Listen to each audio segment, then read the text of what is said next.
Welcome back to another episode of the System Podcast. Now, we actually took on the feedback and advice from our followers and subscribers to talk more generally about betting. If you're listening to this podcast and you have no idea what we do, that is absolutely fine. This podcast is going to be designed for you to gain a better understanding about betting in general, and most specifically, multi-bets. A massive craze at the moment in Australia. We talk about people's understanding, their mentality, the mathematics around multi-bets, same game multis, and we also talk about the tricks that the bookies are using to continually get you to do multi-bets. We also speak about something that has been released as a law that the bookies must follow, and we are pretty interested to see how they are going to manipulate this in their favor. Once again, if you have any questions for us or you want to know more about our services, all relevant links will be in the description of both Spotify and YouTube.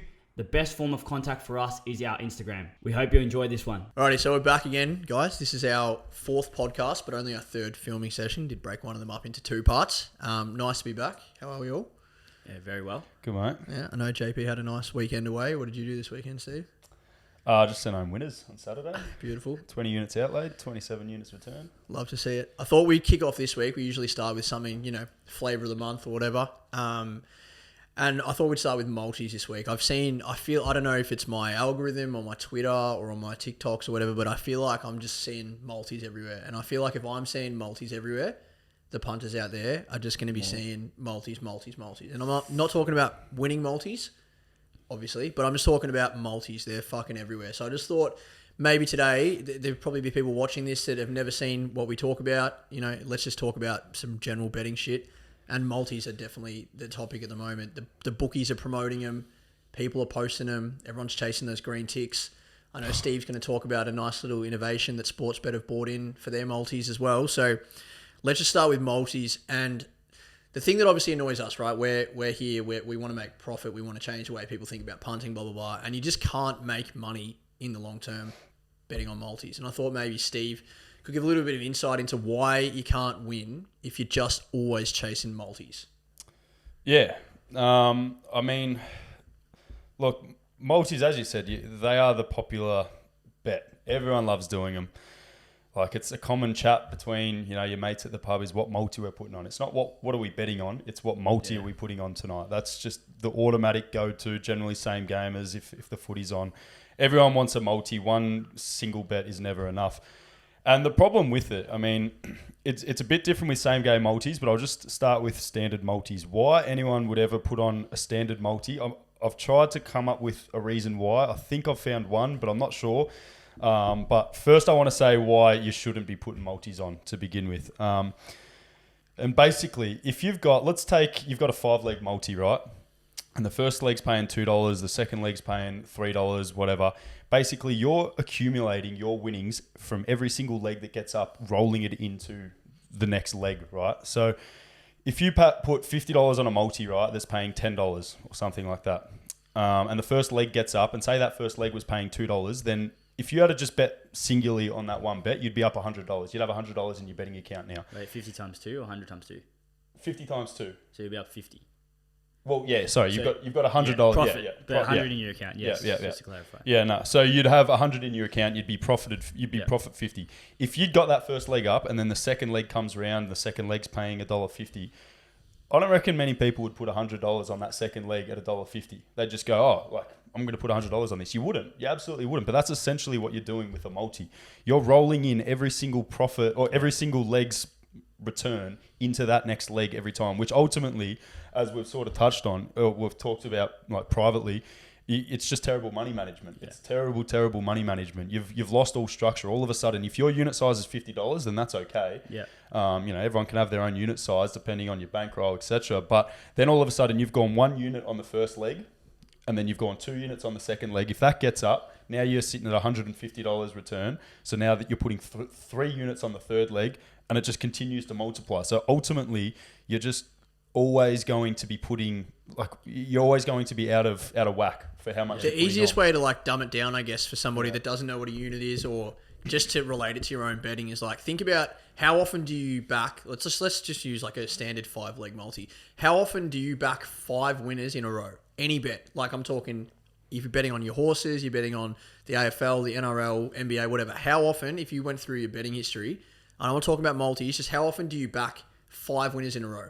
The most profitable punters in the world rarely back 5 winners in a row. You don't need to. So to win a multi, you have to That's the problem. they all have to be in a row. Yes. And when you're sitting there logically listening to Steve going, yeah, he's right. If I put $50 on the first selection, maybe I would put that whole 100 on the next selection. But if that won at $3, there's no way that I'm going to put the whole 300 on the next bet, right? Yeah. And that's the mindset you have to bring into when you are putting on multis, because that's exactly what you're doing without actually seeing it. And the only reason people put on the multis is because they see the big number down the bottom. They go, oh, if all 6 of these win, we're going to Vegas. And it's like, mate, with it, you've got one of the worst is when you get to the last leg and the last leg's paying $1.20 or something like that. Imagine that. If you're on the last leg of a 5-leg multi and the return is, let's just say it's $1,000 or something from $50, you've got whatever 1,000 divided by 1, 2. You'd have $900 on a $1.20 selection if your last leg is $1.20. Like, no one in their right mind is going to go, oh, I'm going to try and make $100 and outlay $900 of my own money. You'd never do that. But with a multi, the bookies somehow hide the idea that that's actually what you're doing. Like, when you break it down, that is what you're doing. It all comes back to probability, as Tom said. If you don't hit 100% of those bets in that multi, it's a loss. So, again, if you get to the 4th out of the 5th leg, firstly, you should be hedging it if you're doing multis. Yeah. Firstly, don't fucking do multis because you're not going to win. But that's the thing. They wouldn't put 900 on it, so why wouldn't they cash out? It's the same. It's the same principle. The only time. thing is, like, and we've obviously spoken to so many punters about stuff like this, but they only see it as, and you'll see comments on Twitter and stuff as well. Especially, so many people do post their multi with 1 leg left, like, all the Facebook groups, cash or ride guys. Yeah, right. And so many people are like, oh, it was only a $10 bet. Doesn't matter, man. Like, you could win $2,000, and it's like, no, this is not a $10 bet because right now, as Steve said, you have $900 or whatever on the last leg. So you have an opportunity, as you said, you should be hedging out of that. You should, if it's a 2-leg outcome, like if it's a AFL head-to-head, you should be backing the opposition. Like, you should put yourself in a position where, because you've got to a position where you've had 4 legs win in a row. So you've backed 4 winners. Yeah, correct. So you've backed 4 winners in a row, and you still don't have a return. Yeah. So you need to be locking that money in. Yeah. But the reality is, like, people don't think about it that way because they only bet $10. Well, so their betting account only goes down by $10, but they don't look at it holistically. It's like, no, dude, your betting account technically has $900 in it, and you've put all 900 on this last leg. Yeah. And for people not understanding why you have 900, let's say it's a head-to-head selection on the last leg, you've got North Melbourne or Hawthorn to beat North Melbourne last leg, $1.20. If you went and backed North Melbourne on a different agency, hedge them for the same return, $1,000, you're going to outlay whatever. And then suddenly you're going to get a guaranteed, whatever, 750, 600, whatever the maths is. But that is, right there, that's your opportunity. You don't have $10, that is a $700 potential win. So you are 100% gambling that money. I also think, though, there's a part of it which is concerning in itself, that people don't actually know how multis work. Yes. Like, they don't understand that it's rolling your money onto the next one, into the next one, into the next one. Yeah.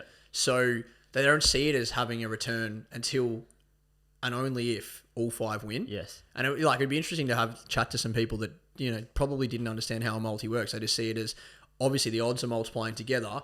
And then, as Steve said, like, even when you touch on same gamers, they're not even multiplying them together. They're taking into account. I've got a funny thing. We'll put it on the screen. You sent me a multi of someone who won, and he showed the return of the multi and the odds of the multi, but then he blurred out his stake.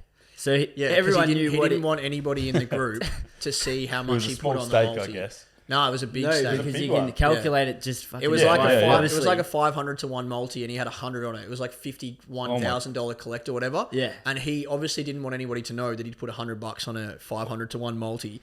So he collared out the $100 stake, but didn't realize that because we could see the odds and the return, that everybody could understand how everybody could work out how much he'd put on it. Oh, some of the comments in there were scathing. There's 2 problems with that, right?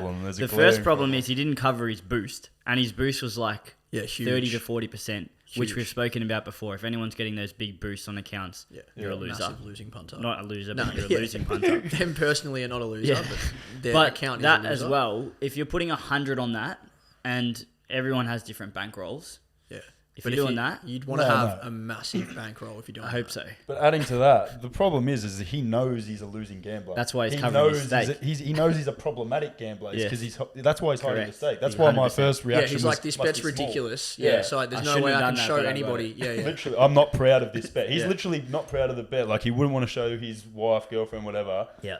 But Yeah, he still has. When you delve deeper into it, and like you said, why people do them, it is purely just for the payout, I think. Yeah. That's why people... Yeah, 100%. Yeah. That's why why you're people... sitting on the pokies, why are you buying a Tats Lotto ticket? It's fucked. Yeah. Just You for- want the just payout. for the payout, yeah. And you've Yeah. said the one that for gamblers, which I think is the best thing I've heard in terms of someone asking themselves this before they place a bet. Instead of thinking about, and we spoke to a guy that's going to be joining both our things this week, he thinks about the consequence of the bet rather than the potential winnings. Mm-hmm. And if you're doing that, you're going to be a more successful punter by not losing as much. Well, it's because easy you're to more lose cautious. a lot really quickly with that first mindset, because if you're just Correct. looking at how much you're going to win every time you bet, you're not really considering the loss. But if you, for example, on Friday night go, all right, this is what I was going to do this weekend, and if none of these bets win, I'm going to lose $250, which is a quarter of my weekly wage. Yeah. So is this a good idea? Probably not. And if you think about betting that way, before you just, I'm putting a $50 multi on tonight, safe as 3 legs, same gamer, it's 4-1. I'll have $200 to play with this weekend after it wins. Like, if you're thinking like that, that's instantly, that should be alarming to you. That's a great maybe point. if you think about or see this, like if that's actually how you think, which is how You need to punters change think, that. you need to look at it the other way and go, all right, am I going to be okay if I don't have this $50? And then if you lose that $50 and you go to put another one on tomorrow night, all right, am I going to be okay now if I'm down $100? As opposed to thinking, I'll go safer legs now and I'll turn my 50 into 150. I'll get my 50 back from last night and get another 50. Like if you are thinking like that and find yourself thinking like that, that's why you'll continue to lose, unfortunately. I reckon what a lot of people do, I definitely reckon I was guilty of doing it too, is you get a multi, you pick a couple of selections you like, and it might come to say 250 or something like that, and then you're like, add a few more. well, I don't want just 250. So you'll literally then go and look for extra value. You'll look for extra legs, to try and get it up to $4 or $5, or people want to get to double digits. They want to get to $10, or people have 50 on it, so they want a grand return. So then they get to $20. So they'll just continuously look, and then all of a sudden those $10 legs. Yeah, they actually start to add a little bit of extra value when you're going from $10 to $12 to $14 to $18. Yeah.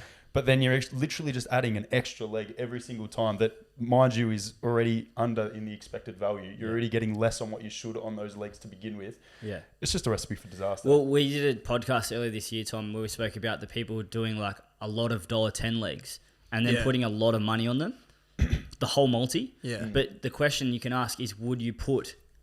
Let's say they put $1,000 on a multi, paying I don't know, 10 legs. They're all 5 like to 1. $1.10. It's literally Whatever, $1.20 something, or just, whatever. we don't want to 5 get into the 1. maths, but would you put $1,000 on every single one of those legs to make $100? And you and wouldn't. they'd all say no. So why the fuck are you putting it on a multi? You need everyone to win. It's the same thing. But that's literally just because people either don't understand the multi or they don't understand that Just see the it's payout. just rolling your bet over and over. If you're going to do that, like if you're somebody that's listening to this, these guys are dickheads, of course I would do that. You're still better off. You may as well do like your whole stake on the first leg. And if that wins, you may as well take some of that back before Correct. you bet again. Because Don't- if you keep rolling your whole stake, you need to understand that you have to have a 100% strike rate as a punter. No one And has nobody in even the whole fucking world, 70. nobody professionally goes as a 100% punter. So every time you do a multi, you have to be a 100% punter. Literally. And that's why you're never going to win. That's why We should literally encourage people to do that. If you're listening and you do multis, this is where same game multis don't allow you to do it, and that's probably the beauty of same game multis for the bookies is that you can't separate your bets because it all has to be done before the game, obviously. But if you're picking multis where you're picking, even if you're doing same game multis in a multi, put a same game. If you're putting $50 on 4 same game multis in one giant multi, put $50 on the first same game multi. If it wins, then put all of your returns. See if you have the balls to put all of your returns on your second same game multi, because you probably won't, to be honest. And then, but that's good. You'll walk away with profit. Plus, I was going to say, you've actually, in that situation, you've actually profited, right? So Yeah. you've hit a winner, so you've made money. So now you now have an opportunity, even if you have that mindset where, it doesn't matter, it's only profit unless it's in my account. You're in that position now where you've made the money. Yeah. So then you have to make another decision, and that's what the multi doesn't allow you to do, because you get through the first leg, you're like, sick, I'm a quarter of the way there. Whereas, as you said, if that money's sitting in their account, they're not going to go, like that 50's turned into 250. Yeah. I'm not going to have 250 on this next one. That's ridiculous. Yeah. I might have 50, but at least, we've that's changed that correct mindset, money because the next management. one's going to lose. Yeah. Or the one after that's going to Yeah. lose. Yeah. Or the last one will lose. And instead of losing the 250 that you made, you might have just lost the next 50 that you bet on. The problem Correct. with this as well, which this is called I think it's the aversion to loss, or the one where you basically have, let's say you've hit you've hit 2 same game multis. The third one loses, but you've got 4 legs in that whole multi. Like you said, you've got 4 same game multis in one multi, right? 2 of them win, the third one loses. The next game's still tomorrow. Yeah. You're going to go do that same one again. You'll bet it. Because you think, it would I've been won. so unlucky with this one. It would have won. Guarantee if I don't bet on this next one, it'll win. And then you'll bet on it. So, exactly. A massive disclaimer. We've just said do this or do that, place a multi. Obviously, we would rather no one do anything. These are preferred options to the huge... hypothetical, correct. To the huge multi every week. Exactly. And you're going to lose less doing that because you're going to not put that fucking But it's whole thing just more of a hypothetical situation so that somebody sitting there that goes, I do put a multi on for the whole round every AFL. Oh, fuck. Like, these guys, maybe they're talking some sense because I wouldn't actually put the whole amount on the next bet and then the whole amount on the next one. Yeah. And then let's go into same gamers and same races. The mats to create those bets are different. They're created by the bookie. So they're obviously ripping you off, as we know. Now, do we want to explain, like, I think you're probably best to explain this in terms of, like, the odds and the possibilities of things and, like, basically putting in, you're no longer getting the multiplied odds. It's what the bookie gives you. So you might put in a $2 selection, right? And then another $2 selection in the same market. It's not paying $4. It might be paying $3 or $3.50, right? And they've done that because of their calculators, whatever system they've got going on to create it. Every bookie is different, the way they do it. But you're always going to get ripped off through that process. Literally, like, the obvious response to that is, the legs are, conditional on each other. So that's going to correlate to each other. So if you go Carlton to win and Cripps to kick in 2 goals, you're not going to get the exact odds multiplied by each other because they obviously one leads to the other sort of thing. But having said that, then it's completely shadowed. Like that calculation that the bookies are offering you, you have no idea. Whereas if you're multiing 2 games of footy, you're going to get the exact multiplication of those odds. And you know exactly what odds you're getting. And there's an explanation, a mathematical explanation as to why you're getting those odds. With same game multi, if you go Cripps 2 goals into Carlton winning, the bookies are just going to spit some number at you and you're just going to accept it. And it's completely who knows. You have no idea what their real calculation would be and how much they're actually taking an edge off you. You can differ like $3-4 on one, more $5-10 on different bookies, and that's alarming because one bookie might be ripping you off by fucking $5. That's a lot. Yeah. And if you're going to win a bet, right, you want to actually get paid for what you should because 100%. Everyone's losing just about. And when they do win, which is something I want to talk about in a second, because people watching this are like, you can't win multis. I've seen my mate win this. I've seen this guy win that. I've seen that post there. Of course you have, because people need to have that hope to actually keep betting. But when we say, like, to clarify, when we say people don't win, we're not saying that the bets don't win. We're saying that if you bet in that manner for the entire time that you bet, if you bet for 50 years of your life and you always bet like that, you're not going to be in profit in 50 years. No. Yes, of course, your mate can hit a multi on the weekend. No, none of us are denying that. Your mate might hit 2 multis in 2 weekends. Like, that's fine. Like, that can happen. But if they kept betting like that for the entire time they kept betting, they will not be in profit at the end. And that's not us guessing, that's not us generalizing. Mathematics. That's a fact. That's how the bookies make profit because the odds are rigged in their favor. And the more you turn over through the bookies, the more that you bet through the bookies, the more likely you are to lose. That's literally how it's set up. So yes, you can win. Yes, you can make money some weekends. Yes, you can make money some months maybe. Or you can hit an enormous multi and win 100K, right? But what that person needs to know is that they are the full-blown outlier. And when you see those huge wins, I can guarantee you almost like with 100% certainty that they have bet so many other bets before that have lost. That's the problem. They only see the winning bet. Correct. And it's like there's a guy on Twitter that has won a massive multi and he's got a massive following now, and good luck to him, right? He got lucky, he won a multi, but we've been tracking and following, and obviously he's been doing this for a while, probably doing it his whole life. And if you're betting in that manner, as you said, it's not a matter of if you're going to lose, it's when. It's just when and how much, it's how long that enables you. Some person might take 10 years to get to that loss. Some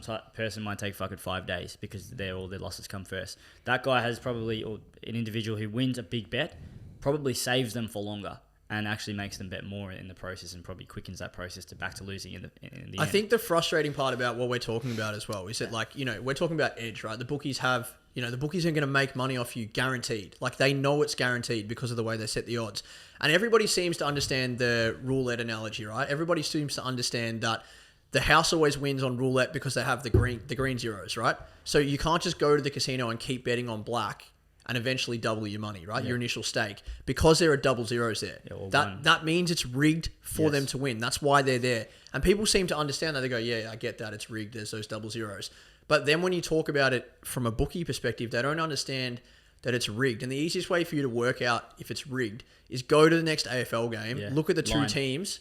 Oh, even the line. The line's a great one. Look at the line. You know, there's only two outcomes. It's either like Carlton clear the line or St Kilda clear the line, right? But if you bet the same amount on both of those lines, you're going to lose money. Yeah. And that money that you're going to lose is what the bookie makes per bet. And that's how you work out how much of an edge the bookie has over you. And that's why you always lose in the long term, because whatever bet you've put on this side of the line, somebody else has put on this side of the line. Yeah. Yes, you're going to win, but they've lost their whole stake and they've only paid you out 90% of that person's stake. And that's how they always make money. Yeah.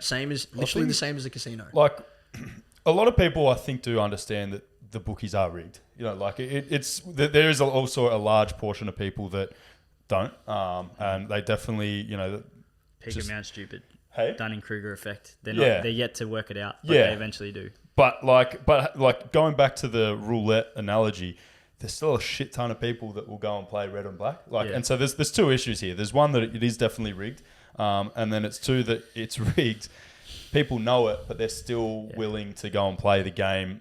Generally, some people play it for fun, but that's definitely the minority. The majority are genuinely going there to think that they are going to be that one person. Because when it's all said and done, someone does win on a multi. Someone has to win Tats Lotto, man. Exactly right. So do you follow them? No. Hang on. Let me finish. Obviously, you know I don't.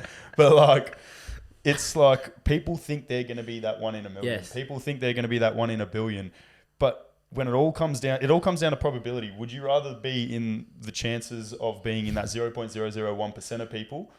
Or are you more likely going to be in that 99.99% of people by playing this game? And yeah, sure enough, someone is going to be that one in 100,000 or one in a million. But like long term, the odds are against you, and it's eventually going to catch up. So what are you saying? They know that and they just choose to lose, and they say, "Oh yeah." No. They know that, but they genuinely think they're going to be that one in a million person. Yeah, absolutely. And because someone has to do it. Literally, your response, even though your response is a piss take. Yeah. Someone has to win Tats Lotto. So everyone's like, I'm pretty special. Everyone fucking thinks they're great. So why can't they be that person? Yeah, and I think that comes back to when people do win them, you hear about it. And no one's fucking told that guy on Twitter to post all his losing bets. To be fair, or anyone else who's doing this. He actually has said in that video he actually says, like, there's a lot of losing bets in here. There's a lot of losing bets. And which is a fair credit to him. Yeah, he actually said, if you're betting, you're going to lose in the long term. And I didn't really understand. He said that. He quote on his video.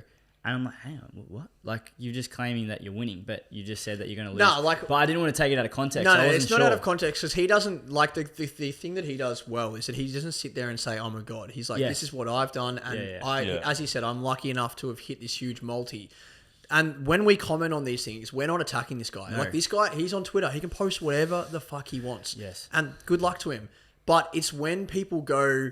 Like, we're like, look, you know, there should be some money management here. How much should you put on this? Like, you know, where are the results? Like, why are you betting on this? Why are you copying this guy? Yes. If you don't know, A, if he's profitable, B, how much you should be putting on this bet. Some people don't even know how to put the fucking type of bet that he's betting on. The guy last week. No, but so, like, one out of 7 I know, in the multi. I know we're laughing, but like, imagine going on Twitter and seeing something that you have no idea how to do, and then going, I'm just going to, like, there's 20 people that comment on this. This must be a good thing. And then you're going to put your hard-earned cash on a bet you don't even know how to place. Yes, that's the problem, though. The human mind only sees the winnings and the potential winnings, and they don't care that, they don't know. Those people don't know at all. Like, they're in the bracket where they just don't know. They don't understand. Yep. But then there's the people as well who probably do understand, yet they think that this guy has some kind of method that he's won that bet, right?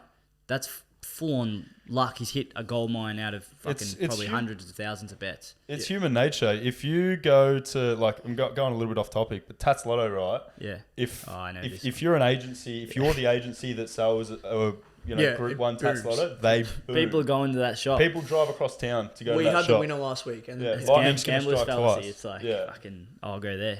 Yeah. But the only thing, like, going back to the more relevant topic about someone posting their multis on Twitter, right? The only problem that I have is that even if he says, or they're saying, you know, I don't win many bets, you're going to lose in the long term. If on his Twitter, instead of a $600,000 win collect is pinned on his Twitter, if he pinned his bet statement every month and everybody could see that before they follow his tips, we're all adults, we're just betting, you know, whatever we can afford to lose. That's fine. I don't care if you do that. You're going to lose, but I don't care. But if you went onto his page and it said up the top, super multi-losses or whatever, and then it said, since I've started betting, I'm down 20 grand in my whole life, how many people would follow the bet? Never. Yeah. Well, none. Great. Probably less, way less. And on all those Facebook groups, imagine every time someone posted their multi-win, up the top right-hand corner, it had their lifetime profit and loss, and they're down 30K. No one would even look at the multi. They just scroll past it. Yeah, and that's the problem. part that pisses me off a lot. This is what brings us now. We'll talk about. Are we done talking about multis, or we want to move on to? My blood's boiling. Mate, That's a great point, though. It genuinely is. I just want to add one thing to it. Is even people themselves individually, they wouldn't even realize they're down. If it had their own profit loss, if they had their own individual profit loss that said they were down 20 grand, they'd even reconsider their own gambling. But it's like Definitely they would. Over a 5-year period, that would be 60 months. They're down, you know, $333 a month. It's hardly noticeable. It's noticeable, but like in the scheme of things, it's hardly noticeable. It's easy to see how that could accumulate. Yeah. But if you sat there and said in 5 years, you're going to put 20K in your Sportsbet account, nobody's going to sit there and go, yeah, but it's fun. Like, it's all right. What else are you going to spend 20 grand on for fun? That's 2 Europe trips, mate. Yeah. Probably, more if you're on a budget. But yeah. If you're in the 40-bed dorms. No, I wouldn't do that anymore, but I did it when I was younger. But the comment actually from a subscriber who just signed up, not to pump our own horns, but you've just mentioned about the not knowing how much you lose. This guy said, I'm 2 weeks in, I'm 24. I'm 2 weeks in, I'm 24 or so units up, and I fucking enjoy the day and the banner of following the system. I never worried about how much I was punting previously, but I joined the system as a side hustle, stopped betting recreationally. And last night he did a mini audit and realized over the last 6 months on average he's down $150 a week on fucking same game multis and random punts. Sure, I get the occasional jackpot, but few and far between. My point is the 24 units I'm up in a fortnight, you can add 10 units a week that I'd been down lately to that, and it's actually a 44 unit turnaround for me. So a lot of people, which is like 150 down to now 200, 300 up a week, and he's fucking stoked, he said. And this is not to pump our horns, but we're talking about now the losing and how to stop that. And we're going to talk about what bookies have now introduced into, I think it's regulation, about their monthly I just want to butt in statements. for 1 sec because we did have, last podcast, we read out a couple of comments or DMs and people didn't believe that they're real. I know that there's probably some trolls, but I just thought like on the camera we can blur out his name, but you can see the DM there. I've just sent it. We'll put it on the screen, but if you think we're going to make this shit up, we've got fucking... But I just thought like we don't have to prove reading that is elite, and I feel like we're connecting with more and more people that are... That is good. Even if you're not fucking subscribed, we get people like unsubscribing when they unsubscribe. We always tell them, we don't just say, fuck you, see you later, you're not paying us. It's like, bro, just stay involved. Make sure you understand that you have no edge over the bookies. You're not going to win doing this, or betting blindly, doing blindly same game multis, all this. Our free content's there for anyone. All right, so the camera just fucking shit itself. So we're going to resume from where I was talking before. I was saying... Obviously, whether you're a subscriber or not, if you're listening to this podcast and you've just listened to the last 30 minutes about multis and edge and money management and stuff like that, and even if you never ever subscribe to our service, we hope that obviously you can listen to this and be like, okay, I'm going to be a smarter punter from listening to this. And the same goes with any of our content out there. It's all designed to help punters be smarter. If you can't, then go away and follow a system that wins, or you don't want to stop punting at all. Obviously, that's the best option. Second to a system for an addict to stop punting is better.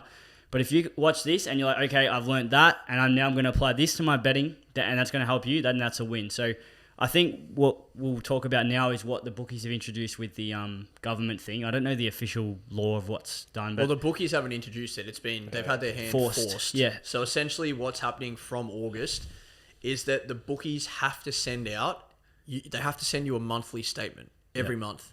Every month that you place a bet with them, you have to get a monthly statement. So essentially now every punter instead of getting all their, and they probably still get them, all their deposit offer emails, these are the specials for the weekend, blah, blah, blah. At the end of every month, they're going to get an email from Sportsbet, from Tab, from Bet365, telling them their profit and loss and their position for the month. And that's gonna be some pretty ugly reading, I think, for people that probably, as we said, some people don't really know how much they lose. Yeah. People don't track their bets. People have no understanding of how much they lose over a year. And I think the bookies, the bookies are shattered that this legislation's come in, because it won't wake everybody up, but there are going to be people that read their statement and go, oh fuck, I didn't know it was that bad.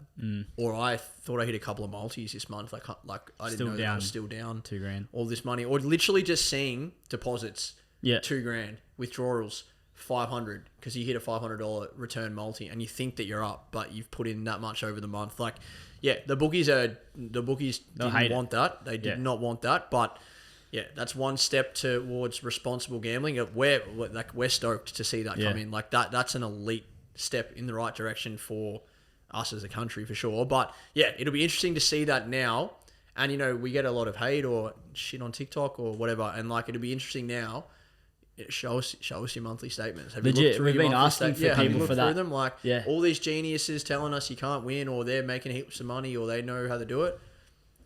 Time to put, show us. Time to put your money where your mouth is. Well, show us your bank statement. It's not about proving. We already knew it, but maybe for them now, they know it too. Well, it would be more of it's going to be it's going to be a rude check. shock. Definitely a reality check for a lot of punters, and I think it will definitely affect turnover for bookies. Yeah, which is a good thing for what we're trying to do. But the bookies are going to hate it. I'm pretty interested to see how the bookies try and sugarcoat it. They'll do something. It'll probably be sent through with an offer or the specials or I'm not sure around the legislation around what can be in that email, but there's going to be some way for them to fucking spin it, for sure. I'm just thinking maybe they will keep an eye out on and see. Yeah, what would you do? If someone's won, you could probably offer them an extra fucking boost or an extra bonus multi or something. Potentially give them 5% in bonus bets of their losses or something. Yeah, well, I think they're already you've had a tough month, something that, don't... Surely they can't do that, but they probably could. Oh, there's something... Because they'll be like, okay, you have to send this out, but there may not be a legislation. We're speculating here, obviously. Yeah. It's like with the sign-up offers. You can't offer an incentive for a sign-up, but you can offer it after they've signed up. It's the same thing. And for their birthday. Yeah. Fucking hell. Shout out to Palmerbet. On Saturday. But, did you take that? Yeah, of course. Turn it over? Yeah, of course. Good turnover percentage. Yeah. Unfortunately, a couple of the bonuses won, but that's all right. What are you going to do? But what can you do? No, but the reality is, back on topic, that's going to be great for punters that... Because there are some people, right? Come on, serious now.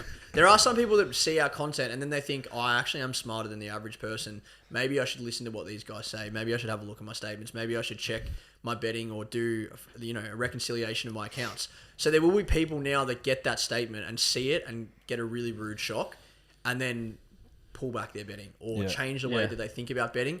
Or they're a lot more aware of what they're putting into account. So I think it may be all it takes for some people to realize. Definitely. That's why I'm saying I think turnover will definitely be reduced. That's massive. Purely because people are going to get that rude reality shock. It's like when you asked I think on the first podcast, you're like, imagine if everybody had their life balance, or maybe it wasn't. It was the guy we just spoke to. Private chat, the family man guy with Peter, and he's like, imagine if every time you logged into your Sportsbet, it literally told you your lifetime profit and loss, or if you're sitting on the pokies, your lifetime profit and loss.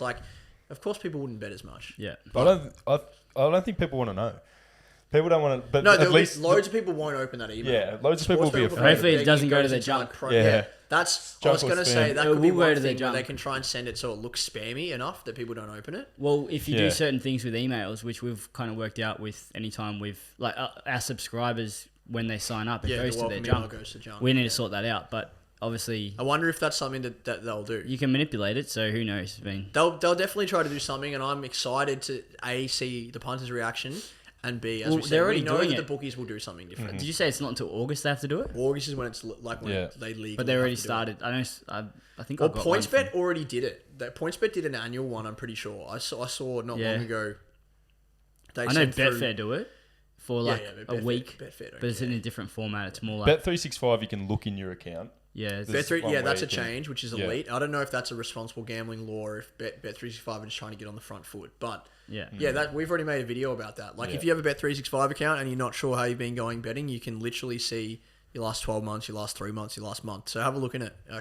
Yeah. We tell everybody, this is probably a good segue from that topic. We've spoken about recently, especially to new subscribers, for example, but anyone in general, like tracking your bets. Yeah. Like this monthly statement thing is going to help you do that. But if you're punting and you're doing it, and lots of people are trying to make money, if you're punting and doing it for profit, you have to be tracking your bets. Yes. You have to be keeping a record of where you're at, what are you making money on, what aren't you making money on. You don't have to track it's a bit tedious to track every single bet, especially if you're betting a lot. But track your deposits and your withdrawals. Deposits and withdrawals. That's fucking easy. minimum Get your bank deposit statement. Easy as. CBA does it for you. Entertainment spending for this month up 20%. It'll tell you on your app. So, I mean, but anybody that is looking for tips and tricks, there are people that listen to us and think we're clowns and they're never going to subscribe, but they might think, this is some good general advice. If you are betting and you want to make a profit or you want to stop losing as much, just track them. You can hate us, but delete it just doesn't change anything to do with maths. It doesn't change edge. It doesn't change bookies always going to win. Literally, we're just the messengers. Don't stress about who's delivering. But the just track your bets for a month, 2 months. Have a look at it and see how you go, or check every statement. If you've got a few betting accounts, check them all. And then just see if that makes you change the way that you think about your next couple bets or the way that you punt every weekend. Maybe put your phone away when you've had 10 beers. Or you never know. You might find something pleasant.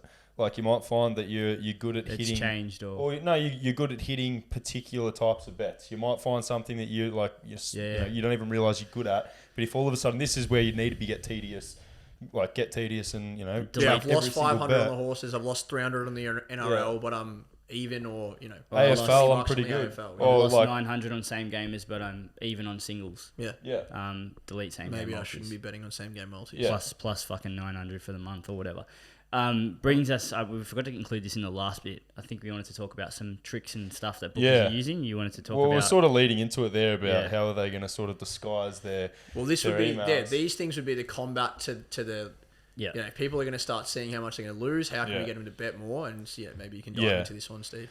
But so one thing that I actually find it really enjoyable to sort of see how the bookies go about, advertising and marketing. And obviously you've done a couple of videos talking about tips and tricks or, sort of subliminal messages Sportsbet try to send people through their advertising. You had that video where Sportsbet basically embarrassed a punter for buying tips. Obviously the reason being is that, Sportsbet don't want people buying tips because they know that tips are going to offer structure and a very systematic approach to their gambling, and ultimately that's going to remove emotion, and that's going to mean that people lose less and gamble less and bet in a more sensible manner, I suppose. So that's one sort of thing, and that's definitely in sort of the more advertising marketing side of things, but Sportsbet are definitely at the forefront of leading the charge for advertising. Oh, they're the best. And they're unbelievable. Their marketing team and the things they come up with is just fascinating. I'd love to sit in their meetings. Yeah. Oh, and that'd be one of their highest expenditures, marketing. They would be pumping. Try and get a mole in there. Money into that.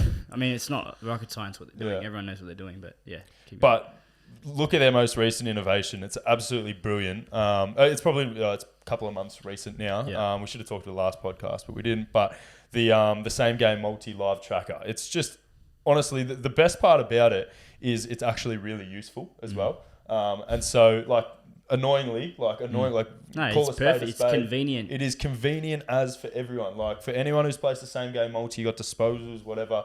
You're going, I've got this leg, and then you flip over to the AFL app, you check the stats, then you flip back to your multi. So it is actually very, very convenient. You write them in. Everyone writes them in their notes. It's got a tick there if it's won already. It doesn't have to go fucking check it It's off. got visuals. Green tick. Yeah, green ticks. But ultimately, the brilliance of it is how effective it is and how valuable it is to the consumer. But ultimately, it gets people staying on their app longer. Correct. And eventually, you're going to get sidetracked by going on, checking your same game multi results, and then you're going to go, actually, I might just check what else is going on. Quarter time. The next game's in 40 minutes. Or it's on a Saturday. They're halfway through the 110 game. The next race at Caulfield. I'll just have a look. My multi's tracking well. Yeah, I've already got a couple green ticks, so I may as well head to Caulfield and fill my bank or whatever. It is so clever. It's brilliant. It is honestly brilliant, and there's plenty of examples of this.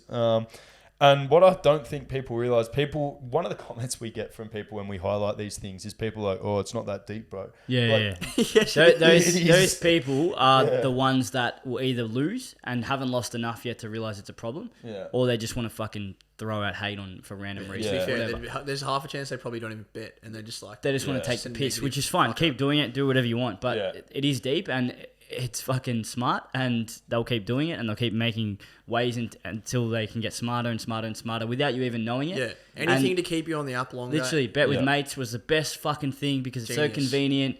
Everyone's doing fucking Punters Club now. Brilliant. It's conveniently done for them. They're going to start betting more. You're going to start involving your mates, more of a social aspect. Everything leads to losing more. To be fair, I've seen the Bet with Mates. I've seen some people exploiting that, and I've been loving seeing that. I've seen guys on Twitter that are like, oh, I'm banned with all my promos on Sportsbet, but I open up a Bet with Mates with one mate, and I get all the promos again. They get all the promos again. Yeah, they've been doing it like they have like 6 different punters clubs with just one mate, and they have 6 Sportsbet accounts with promos on them. Yeah. It gets shut down very quickly, it was just so funny to see people like, and I don't care. I love watching people. Yeah, I love watching people exploit that. Like, fuck them, honestly. Fuck them all. Like, if they're going to be doing that, so obviously, some guy thought he was a genius on Twitter. I was reading his thread. He was literally explaining how to do it, but it gets shut down pretty quick. Very quickly. So he was making individual, like, extra accounts. So he was having like 6 of his own accounts. Well, he was like, 6 in different groups. Say my Sportsbet's banned, so then I'll make a punting group with me and you, and then that group has promos, and I'll make a punting group with me and JP, and then that group has promos. Yeah, okay. And he had like 5, he was like a screenshot like of the 5 punting, and they all had promos. So he could follow the system, $250 unit. Yeah, right. With obviously this stuff, like we'd never recommend that because obviously it goes against all sustainability. But obviously, good luck to anyone who's decided to do that, and you're going to lose your account eventually. But I'm pretty sure they would last a week max. But it was just funny to see people like, fuck these guys. They're using this to get us to punt more. I'm going to find a way to use it against them. I love seeing people do things like that. That's what we've fucking lived off for 7 years before we started this. But do you want to talk about the other one? It goes back into multis in terms of the percentage increase. We won't name the bookie who does it, but essentially you're getting an increased percentage with the more legs you add. So I think it went 5% for double, so 2 legs, 7.5% for a triple. It went up by 2.5% until the 5th or 6th leg, and then it started increasing by 5%. So you're going to get a percentage boost based off the number of legs. So for example, you add 7 legs, you're up to like, I think it was 25% boost. So if you place it's a $10 multi in terms of the odds, it would be what, 12.5. So camera's cut off again. We're talking about if you had a $10 odds multi and you've got that 25% boost, that would then take it to $12.50 in odds, right? Now, this is what obviously a certain bookie is doing. I don't know if someone else wanted to butt in and say why they're doing that in terms of the more legs you add. I think if you just have to look at it logically, right? Obviously, the bookies are there to make money, okay? So you have to think about it. Let's not even talk about edge, bookies, whatever. If somebody's giving you a 25% discount or 25% extra or buy one, get one free, whatever it is, they're doing that because they're enticing you to buy this thing or to do this thing in a certain way. And the reason they're doing that is because it's extremely beneficial for them. So the reason you're getting more and more additional percentage on every single leg you add is because the bookie knows and the maths say that every time you add another leg, you are less and less likely to win the bet. So they're happy to say, cool, you've got a 6-leg multi? Great. We'll give you an extra $2.50 odds. We'll give you that 25% extra. Because even though we're giving you 25%, that's still not enough to justify putting 6 legs in. And we still have a huge advantage over you. Yeah. If you go up to like 15 legs, I'm pretty sure they double the odds. They give you like 100% extra. Crazy. Yeah. And that's because they know it goes up by 5% per leg. Yeah, it doesn't matter. Leg. So if you do a 20-leg multi and you get, instead of 10-1 odds, they give you 20-1 odds. That's because they know if you've got 20 legs in a multi, it doesn't matter the odds of the multi. They have a massive advantage over you. So they're encouraging you to do that. So just think about that the next time. We've spoken about some of their tips. Some of their tricks, some of their methods to get you to punt more. If you think about a promotion or you see something that's too good to be true, we've spoken about the PointsBet ones before as well. If something sounds too good to be true or it seems like massive value or you're getting something out of it, think again. Think logically. You're not. And they're just doing that because they want you to keep doing multis because in the long term, you will lose. I wouldn't say, it's like outright a scam. Or not. It's an outright... It's definitely not a scam. Yeah. But like... if something's too good to be true, definitely just think about it and really just like constructively think about it before making your next decision. Look from another angle. Why would someone be doing this? Why are they doing that? That's why I think with anything, like I don't just look at it from one side. For example, any decision you make, you should think of it from, okay, another side, or ask someone else or whatever. Obviously, you're not going to fucking ask someone else about this. But yeah, just stop and think for a second and you'll probably work it out pretty quickly. Yeah, like there will be geniuses watching that right now going, I have an edge in the way that I select things. They might actually have an edge. And they'll say, if I do have an edge in 6-leg multis, hypothetically, then I'm getting a bigger edge with the 25%. And that individual person may be, but the average Joe that's putting on a multi that has no idea that you're not that person, man. Negative EV bets, 6 negative EV bets in a row together and thinks, oh, now I've got that extra 25% elite. Wrong. And that's why they're doing it. I mean, it's no different to basically the crux of our system. The horse, the money back option for horse comes second or third. That that if you play that right, which obviously is what we're built off, you have an edge and you can play it right and play it in your favor, and you're going to win long term. That's a pure mathematical edge for all these things. They're pure mathematical. Like they're there for everyone. So sure, they're there for everyone. So everyone can do them, but you have to use they know that most people, much like the multi, if people are going to actually somehow make it beneficial to get that extra 25% on their 6-leg multi, they're probably going to be in that 0.5%. Bookie will say good luck to you. Bookie will say, but 99.5% of people, much like 99.5% of people get the promos that we use as well, but they're still losing anyway because they get sucked in and then they still make mistakes. They punt the promo and they lose it. And I think the bookies take back, it used to be about $12 per $100, so 12.5% or 12% per bonus. I think it may be a bit higher now. What they valued it at? Yeah, so they value, like if we give you a bonus or 100,000 punters, 100,000 of bonus, they lose 12.5K across that 100,000, which is nothing. And obviously the person. Whereas if everybody knew what to do, they should be losing 65% of that. Like everybody should correct. You should be plus the taxes and whatever that bookies have to cop. They should probably be down after the taxes, but that 12.5% that they're losing, a lot of that. No, they don't give them away because they're fucking going to lose. They're giving them away because they know they can still win, even if it's fucking 12%. I think just to clarify that point, you brush over that very quickly, just so everyone sort of understands what you're saying there. If on average, if the bookies give out $100 in bonus bets, they will expect to lose because some people are like everyone has to gamble it at some point, whether you're turning it over, whether you're gambling it, whether you're doing whatever way you're doing it. Some people are going to win. Some bets are going to win. Of course they are. Not every bonus bet that you gamble with loses. So the bookies have actually worked out that for that $100 bonus bet that they're giving you, they're going to lose $12.50. Well, it wouldn't be hard. They just calculate all the bonuses and look at the profit and loss of those. But people might be saying that, what do you mean $12? It means everything, like every single data over average, the long term, over everything, exactly. Over the law of large numbers.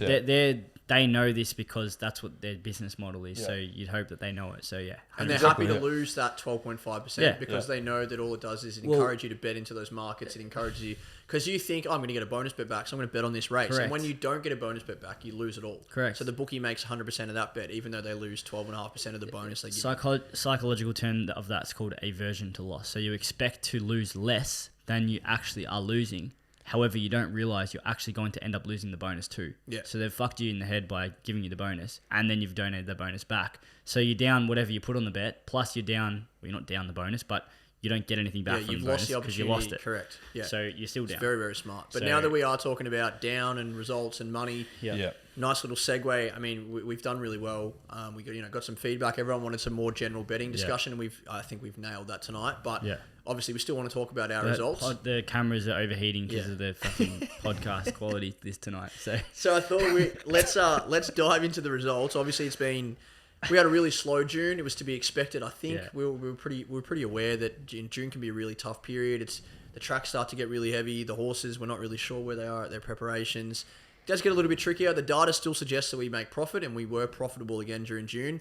But obviously, it's a little bit tougher. A lot of tipping services don't even operate in June. But now, as we said, we sounded like a broken record. Stick around. You got through June. Enjoy the fruits of July, August, September, October, November, December. We made 190 units last year during that period.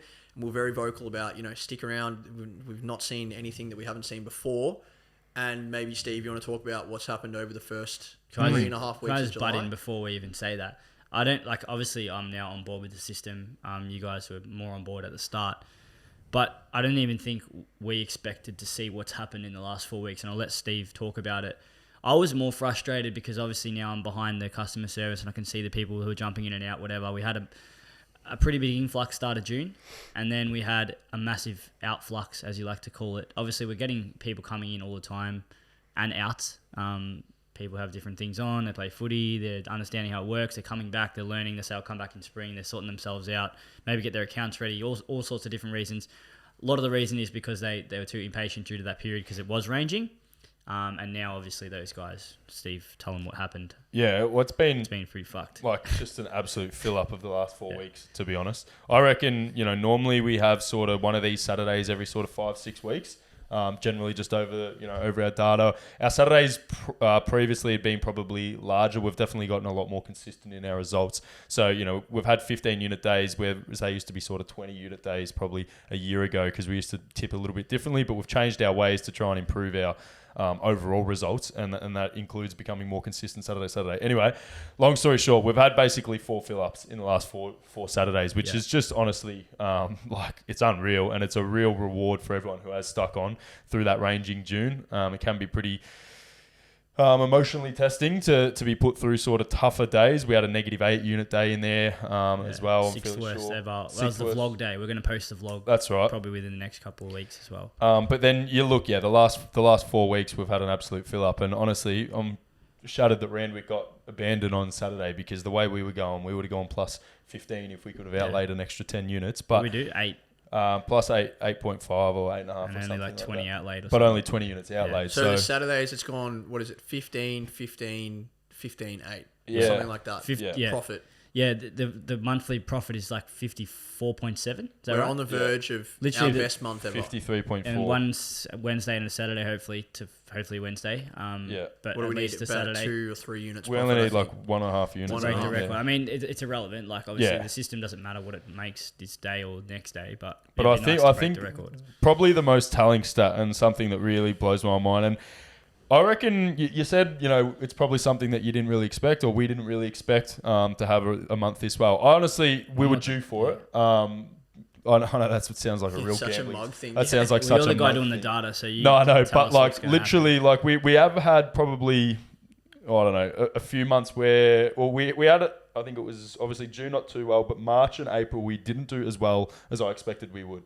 So I thought there's a couple of units there to grab, and literally, as we always says, it all comes out in the wash, and it's just another perfect example of it. I didn't expect we'd do this well in July, but I expected we'd do a lot better in March and April because March and April has historically been very, very profitable. But it all comes out in the wash, and we cashed in here. And the thing that is most amazing about it is we're at 53.4 units profit so far for July, and that's off 114 units outlaid. Now, to put that into perspective for everyone else, our biggest month ever is 55.9 units, and that was last March, hence why I expected us to do better in March this time around. That was off 241 units outlaid, so literally more than double the amount of units outlaid for basically the same profit. So that's for a number of reasons. Probably the two major reasons. Firstly is sustainability. Obviously, we've cracked down massively on sustainability. So we've literally shown right there we've outlaid. Well, what does that mean? Sorry, just for people not listening. So ultimately, we're we're outlaying less units for the same amount of profit. Yeah. So which why? means and why we're doing it. One firstly because the bookies are getting stricter. Well, the game's changed. So we had to change. We had to adapt. So why are we trying to be more sustainable? Yeah, so as I was saying what does that mean? Yeah, well, before the cameras cut out, we were talking about sustainability in a sense that, whatever the bookies offer us, we're going to try and use that in a way to make profit. But obviously the game changes, the way that they ban people changes, the way that the promos are outlaid on different days changes, and that affects how and when we tip. So we've changed that. We've reeled it in because we're focusing on sustainability, and what we're telling our subscribers is that, yes, we might make, a tiny bit less profit in the short term, but the reality is we're here for you. We want our subscribers to be here for 6, 12, 18 months. Yeah. And the only way to be able to do that is to have your accounts, right? And we're averaging 34 units profit a month. So to keep all of your accounts alive is going to be way more important and way more profitable for you in the long term than making a bit extra 1 or 2 units a month to outlay a lot more units. So that's what we've changed at the moment. And as Steve was saying, we've had a really, really efficient month. Really efficient. Just to add on, I know you want to wrap it up, but just to talk about sustainability, this is obviously why now I'm part of the system mainly. it's not just about outlaying less units. It's also selecting the races. Sorry, I'm more selective as to which races and when we're going to be betting into races. I've seen another service pop up and they were tipping with XYZ subs with one bookie possible, and it's like that's just great way to just get all your people banned. And this is the type of stuff that obviously we are incorporating into this. But like thing. A bit of blowing wind up our own asses here. Yes, we've tipped a lot less units, and due to the reasons that you guys have pointed out, but our profit relatively hasn't dropped anywhere near the same amount. So I mean, put that down to analytics, put that down to improving the way that we are going here. But the data is showing we have massively improved the first 7 months of this year compared to the first 7 months of last year. Our return on investment as such, even though it's a poor term for what we do, it is basically I've got two figures here.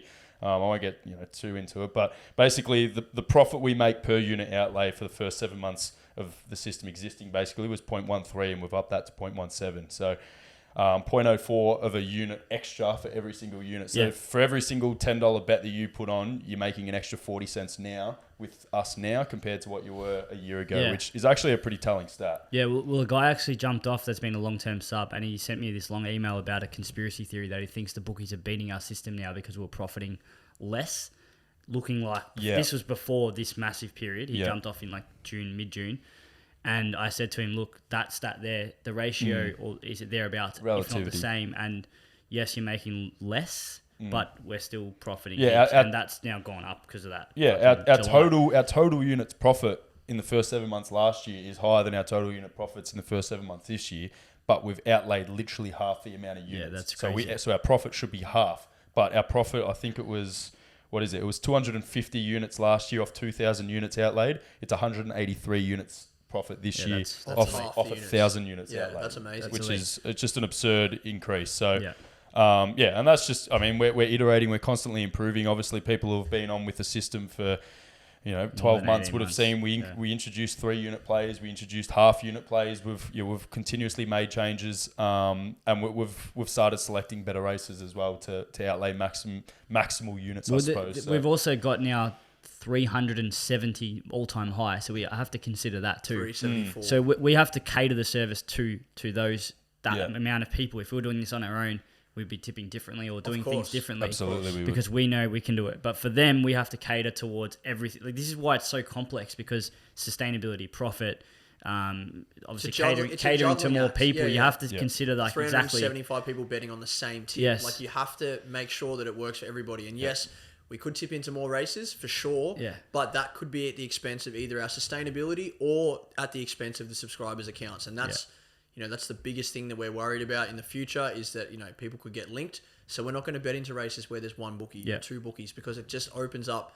It's just too much of a risk factor. And although that they're as Steve said, we're going to make like $0.17 profit for every unit, for every dollar that we outlay, for example, every unit.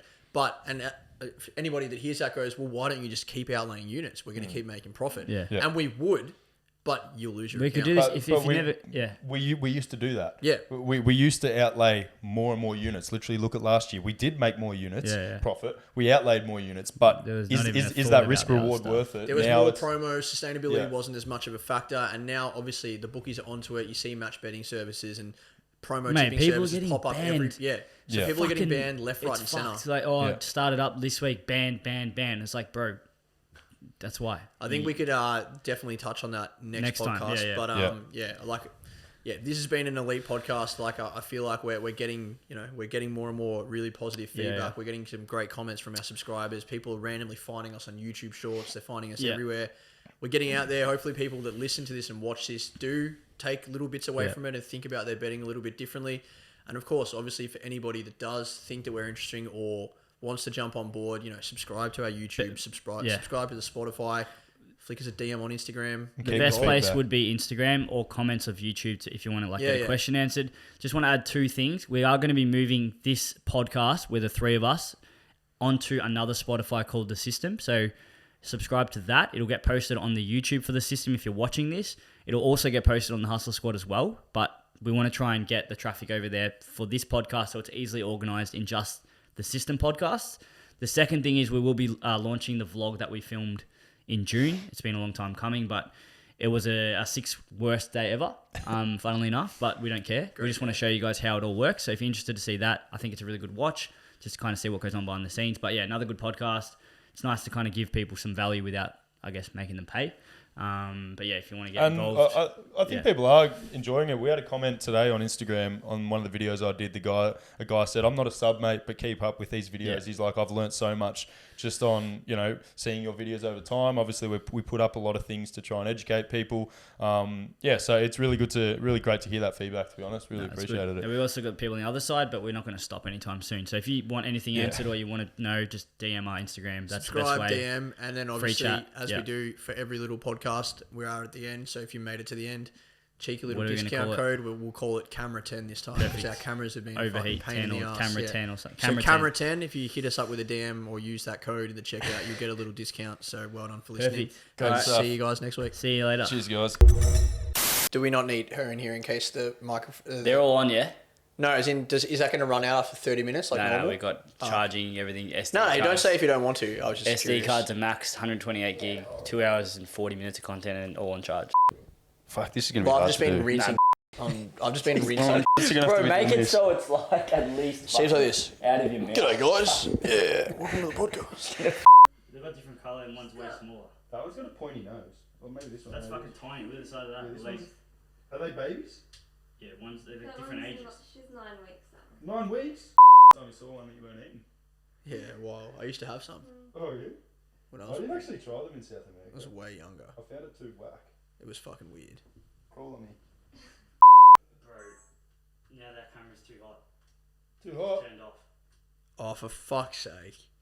Too hot? But that one, I turned it off before. Like, to change the setting. That's right. Mate, well, haven't we used those... What? No, there's a brand new camera. That one is? Yeah. It's fine, I know what time I have to fix it. Nah, it's good, so... Read that comment. Read this comment. Is this the new phone? No. Read that comment and then fucking check his bet slip. Oh, no. Oh, no. What is this going to be paying? What? What happened? Some bloke has asked him, "Thanks, mate, only gives me multi..." No, he's like, "How do I put a Yankee bet on?" And then he says, "Tell him how to." And then he's like, "Thanks, mate, only gives me a multi option, not a Yankee bet." So he boosts it and puts 100 on it for a 1.2 million collect. Man, you can't even get that fucking amount back, you idiot. You Just donated 200k to the bookie. That's fucked.